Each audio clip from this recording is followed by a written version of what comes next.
All right. All right. What up, Stu? What's up, Kevin? What do we're going to talk about something a little bit different today. Different than what we normally talk about. Yep. So recently we went to a meditation retreat. Yeah. And we figured we'd talk a little bit about meditation, our experience with meditation. For me personally, I've been meditating for about 3 years, very consistently. Really? Around 3 years. 3 Yes. years? Yeah. Wow, so around you're 3 years. experienced, or relatively more experienced. Yeah, I've always been very attracted to meditation for some reason. And it was like kind of unknowingly. It was just like... It wasn't religious for like, doing. Yeah, no, like in the beginning, well, I don't know if you would consider this religious, but like there, the temple of Shilisa, which is near the Los Angeles area. Yeah. Yeah. And it's like this huge temple, and every time I would go there, like it'd be super peaceful for me. Uh-huh. And so like, I would go to like the main temple inside. It'd be a huge room, but it'd be very quiet, right, where no one would bother you. And like there would be some days I'll just go there by myself and just sit there for an hour, just like in like peace. Wow. Yeah. But that's kind of how like I started meditating, and I just started doing it at home, and then eventually like having like a daily practice and things of that nature. But I've been practicing meditation for a long time. I know this was kind of your first time. Yeah, we got me over here on the opposite side of the spectrum. I've been practicing for a good 3 days. So not quite 3 years. 3 years versus 3 days. What's your experience been like? I gotta tell you, man, I had my doubts. I was a non-believer. Wow. Just because this is my personal thing, my personal issue. Looking back now that I've done it, it's my closed-mindedness about the fact that meditation doesn't have to be religious. See, I've always felt that. Don't know why, but I've always associated with like you need to be like religious to meditate. I don't know why. It was just something that I saw as a kid. Like my mom would go to like Buddhism practices, but it was like hardcore. Like you're kneeling on your knees for like a good 3-4 hours chanting gibberish that I have no idea what the fuck they're saying. Yeah. But and just eating just very bland vegetable food. But not all religions is like that, right? Like I think she went to a more extreme type. So as a young kid, I may have gotten the wrong impression, the idea that like, okay, so all practices are like that. The one we went to was pretty cool. Yeah. It was more casual. Yeah. It got pretty hardcore, but it was a very nice and relaxed and like calming atmosphere. Even in like the quote unquote temple house that we went to. I don't even know if that's considered a temple. Well, yeah, it's a temple. Yeah. It's a nice old, like not Victorian era house, but it was pretty interesting to get in there. And for me at least, when I stepped through the door, like with you into that place, I felt like, wow, this place has I don't know if it's a placebo effect, whether it is or not. It gave me what you said, a calming effect. I was like, there's not a lot of electronic appliances here. Yeah. I feel like it's very quiet. And you almost don't even need any AC or heaters to kind of keep the temperature like at a very, very nice sort of level. Yeah. And it was just really interesting. Yeah. And then I guess we went into what kind of meditation would this be called? Is it so it was like silent? It was like a beginner's meditation. Yeah. It's like Zen meditation essentially. Okay. That's what they're walking you through, and essentially all you're doing is you're counting your breath. Okay. Yeah, but continue. But counting the breath. Yeah.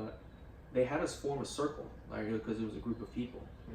And what I thought was really interesting before we go into the meditation piece was observing people from different walks of life, different age, different gender, different beliefs, different situations, meeting at one place. People you otherwise would have never really met or interacted with.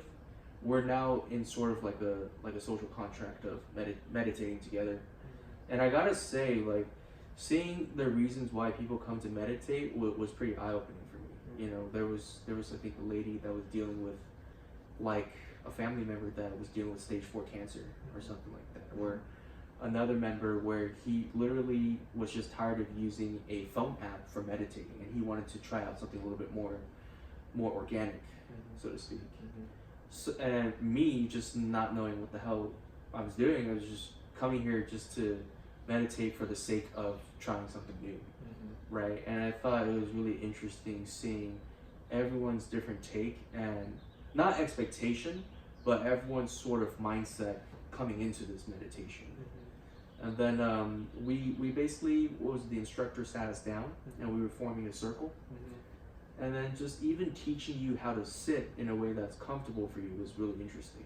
You know, you find out how unflexible you really are really quick once you like get into meditating. And I don't know, like, was there anything that you noticed before we went into the meditation in that circle, that group that we were in? I think everything was very clean, minimalistic. There was a lot of Japanese Zen-inspired interior, right? So like we would walk into the meditation room, but then there would be this curtain, so that no one can like walk in and disturb the peace, you know. And I thought that to be a little pretty fascinating to kind of see that, and how everything was like built around this idea of Zen and just like sitting there and meditating. Yeah, it was really quiet. Yeah. It was nice to have the cushions. I actually just normally sit on like a yoga mat. Oh, yeah. I must be hard on the joints. But I normally have back support too. So like I like sit against like a couch or something like that and have some back support. So that was nice to have those cushions. Kind of makes me want to get one, but you know. Anyways, kind of on a tangent there. No, it was really interesting. They were showing us like things that we do with our hands. Like, I don't even know what this move is called, but it's like some sort of if for those of you who are listening, it's essentially like you put your, was it the left on the bottom, and then the right hand on top. Right hand on top. Palms. You open your palms and your thumbs are kind of like facing upward. So imagine like you're just doing like a triangle. Yeah, you're forming a triangle with your two hands. Correct. And the palms facing up. Correct. And your thumbs attached. Correct. Yeah. Yeah, there's just something very, very interesting about that, because it almost forced me to kind of focus my energy towards that point, you know, and to kind of keep my posture upright. But essentially, the instructor, should I even say instructor, the Zen, the Zen master, the Zen leader. I think she was like a Zen priest or something. Zen priest, right? Yeah. She basically said, all right, so basically we're just gonna count our breaths basically for an extended period of time. And I think she had us on a 10-minute practice first, and we pretty much just all sit in position, but we didn't close our eyes.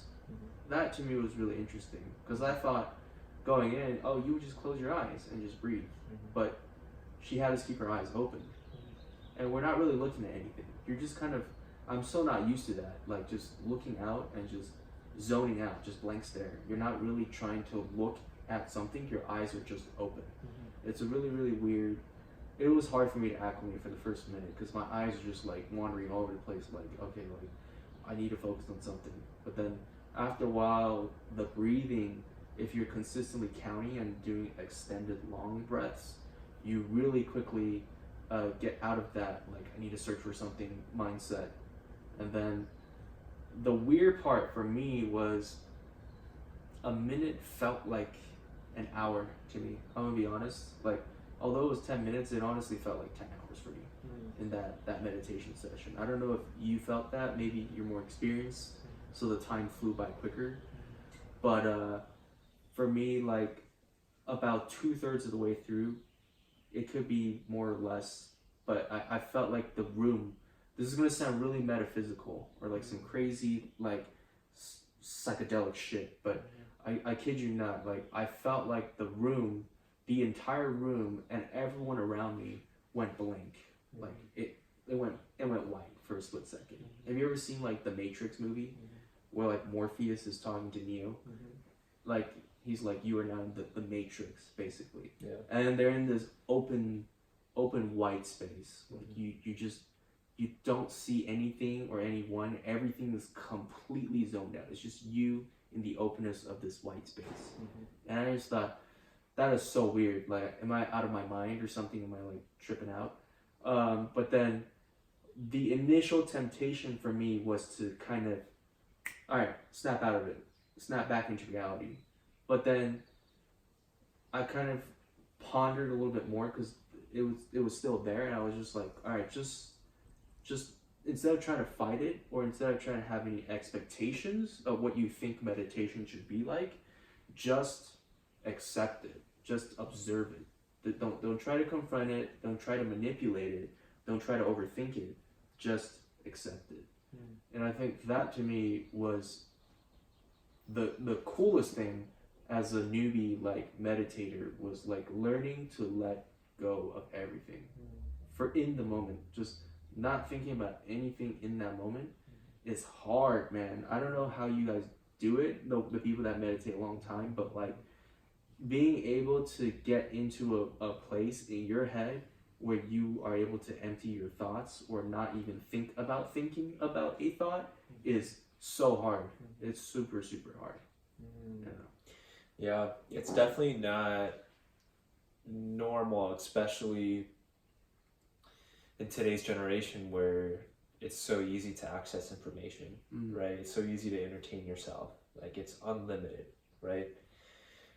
And it's really great to hear that you got that experience off of your first time, right? To be in a state where you're able to shut everything out, right? And for me personally, being a long-time meditator, going to that retreat, it was also something really like unique to me, where, you know, I was sitting there, and I've also had like a similar psychedelic experience, right? But mine was different than yours, right? And for me, when I was sitting there, I was looking at a 45-degree angle, and which happened there was like 2 of those meditation chairs in the center. Those little like prop-up benches, right? Those prop-up benches. Yeah. And I was looking at those benches, not really thinking much about it.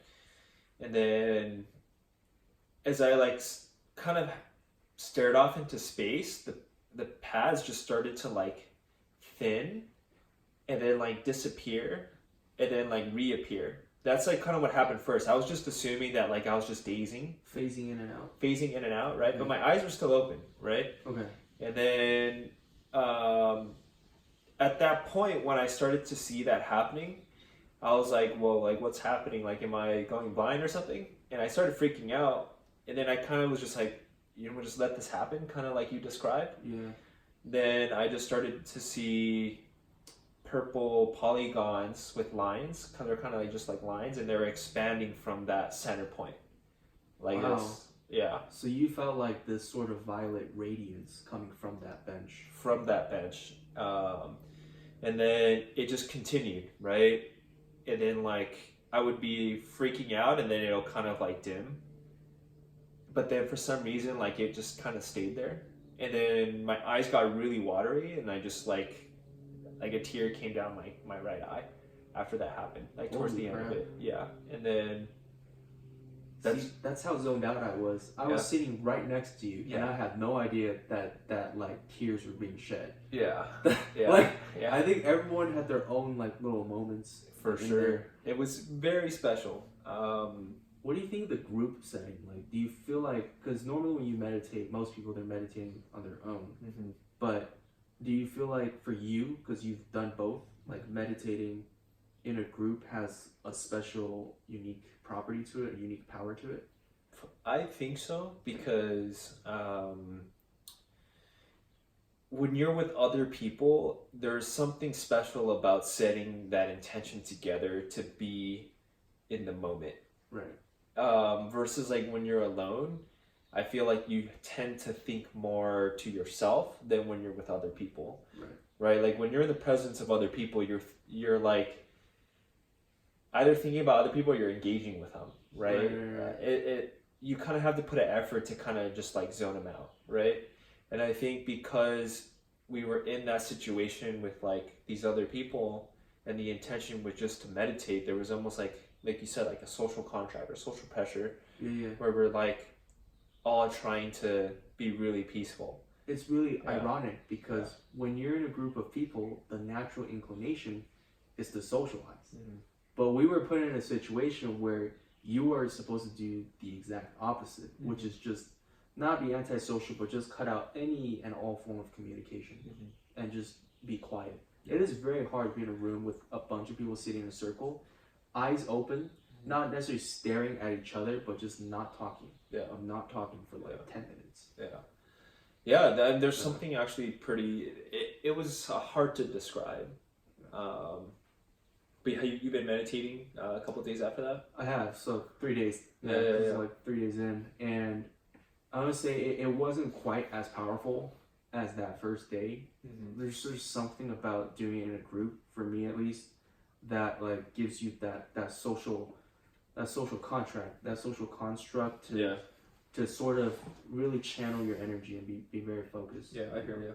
I'm guilty, I want to be honest. Like, I've dozed off like my second day of like meditating, just kind of like catch myself like turning and moving my head.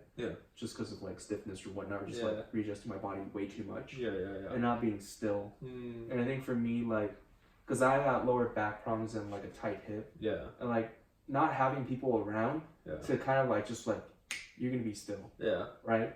Allow me to kind of just I'm gonna. You let yourself slack off. I kind of slacked off or dicked around a little bit in the meditation. I had no phone in the room, but I was sitting down cross-legged. I tried to find like some sort of pillow so that my ass wouldn't hurt. In that period, but I just felt like I couldn't quite get to that zone that I did. But that's the important thing that you told me about, like, that you mentioned about meditation is like, you should not like go into it expecting the same thing every time. It's going to be different every time. And you're going to find out things about yourself in that moment of silence every time. And I think with meditation, it's like there is no right or wrong way to do it. As long as you're doing nothing. You get what I'm saying? It's like it's a different process for everybody. Like, let the mind wander if it has to. Correct. And like something that if you catch yourself wandering, it's fine. Just like let it go and come back, right? The practice that I preach a lot, at least on this podcast and a couple of videos that I talked about this, is like using your directing to yourself as a third person. I think it's super helpful to let go of your thoughts. And then body scanning is another technique that I use to get me into the zone and into the state. What's body scanning? So like body scanning, essentially when you're sitting there and you're getting ready in the beginning of meditation, what you're doing after you count, a few breaths and you're like already feeling pretty relaxed, you're going to go through your entire body again. And you start from like your neck, and you kind of like ask yourself, like, how does my neck feel? Is there any tension? And then like you wait to feel if there is any, and then you'll realize that there might be some tension there. And then you use your mind to let go of that tension. And then once your neck is done, you move down to your traps, and then you ask yourself, is there any tension? Then if you recognize that there's tension, you let it relax, right? Then you kind of do that, with your chest, your lower back, your hips, your hamstrings, your calves, your foot. And then you bring like this awareness of your body and how your body feels. Excuse, there's a plane flying over right now.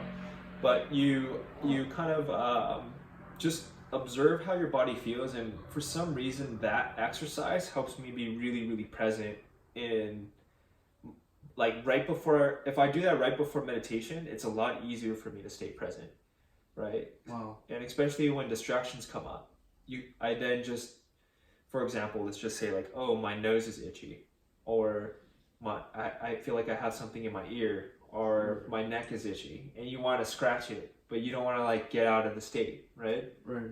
So like, I think that exercise is helpful in those moments too, because it's like, oh, why is it itchy there? And then you put your focus on that itch, and then like you let go of it first, and it just works. Like the itch just goes away. Really? And you can kind of just like control it. And then you just get back on track. Yeah. That's crazy, dude. So it really helps when you just use your mind to get awareness of your body and like check to see if there's any parts of your body that feel uncomfortable. And then that helps you get into state. So like body scanning, and then when you're meditating, reference to yourself as like a third person.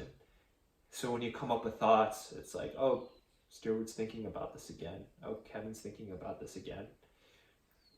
He doesn't need to think about this. And then when you detach yourself from yourself, it like really helps to let go of thoughts a lot easier, versus like when you're pretending, when you are actually Stuart or when you are actually Kevin, it's like you're controlled by your thoughts versus someone else who can control that for you. So you're in a way like stepping out of yourself through a language pattern, and then that language or pattern metaphorically and also spiritually helps release you from your own thoughts. Yeah. That's crazy. Yeah. See, I never thought about body scanning. Yeah. And I think that's probably what I need to do because like you said, I had hip issues and like just tightness. And I tried, instead of trying to acknowledge it and just kind of relax it, I try to hold the position. You know, I try to hold the position, and I think that causes the body to tense up even more. Yeah. Well, don't get me wrong. You want to sit comfortably. Yeah. Like, if you're in a position that's making you really uncomfortable, you're not going to be able to meditate. If you like need to go to the bathroom super bad, You can't. it's going to be very difficult to meditate. So you don't need to sit on the floor, lotus position, with your hands in that. You can meditate like sitting on a chair, which I actually more often than not use a chair than sitting on the ground. Now I've changed to sitting on the ground for just various of other reasons, but you can still achieve meditation through any position. So you can lay down. Laying down I don't recommend, because you you just fall asleep. Yeah. Even with your eyes open. Yeah. Oh, okay. Yeah. All right. Yeah. That's And then when you're sitting on a chair, I feel like it's even harder to fall asleep. Like, you know, a chair. Upright position. Yeah, you can. I think if you have very tight hips, which I know exactly what you're talking about, and like, you know, if you have knee problems or anything like that, then using a chair is going to be the best ally. The best ally. Yeah, because that's not what's important. You know what I mean? Like, sitting in that position is not the point of meditation. The point of meditation is to clear your mind, to practice being present. Anything else that's gonna prevent you from achieving that is like, you're missing the whole point there, you know? And then I think going back to the practice that we had that day, was there we had a little talk, or like the Dharma talk? The Dharma talk. It was kind of like the head guy, like the guy's been meditating for like what, 50 years? Yeah. It's crazy. Yeah. Was there any like big takeaway that you got out of his like talk? There were a lot of golden nuggets. A lot of golden nuggets, and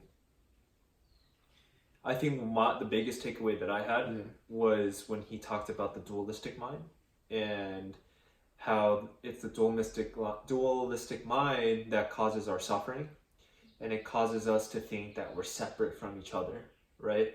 So kind of an analogy that really blew me away was that, like, everything that I'm saying to you right now, everything I'm saying to you, Stuart, and to the listeners out there, my voice and who I am is in your head, right?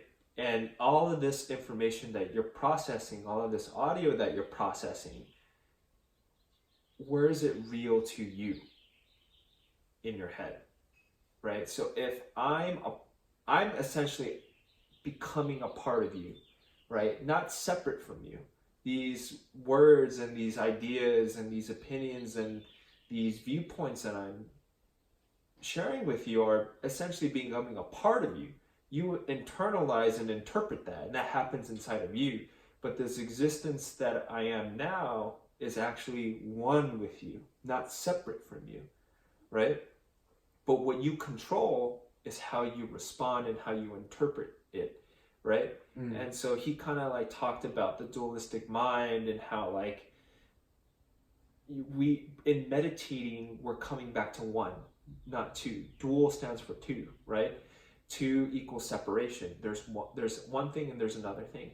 When you come and you do meditation, you're coming back to the center. You're becoming singular again. You're realizing that everything happens within, and you're focusing on what's within. You're learning how to control what's within, right? And through that process of practicing that while sitting, you can meditate in every aspect of life. That's kind of what he talked about too. It's not just when you're sitting, right? It's like when you're working, when you're talking to other people, like you can also meditate too. You can also be singular about that. You can also see it as how you're internalizing it. So if you're suffering, realize that you're focusing on the dualistic aspect of what you're suffering about, right? So like if I said something bad to you right now, if I said, Stuart, you're an idiot, right? And then you feel like, oh, why would Kevin call me an idiot? Like he's a jerk, right? Then that emotion is something that you created yourself, right? And being that you see it as separate, that I'm causing you pain, meaning you think it is separate, it is outside of you. But in actuality, you're responding to my comment, you're an idiot, and feeling upset about that. But in actuality, it is only you which is creating that suffering. And that's what this idea of a dualistic mind is, right? When you think of us as separate, when it actually is just one, and that's yourself, and that's everything that happens within you. But when you're able to control what's within you, and you choose happiness and you choose joy, is when you have infinite power, when you have mastery. You have mastery. Over not succumbing to the duality. Correct. Yeah. I see. So, yeah. I mean, that may be tough for listeners to digest, but if you need to replay that, definitely, because I was going to share something, but I think you summed it up.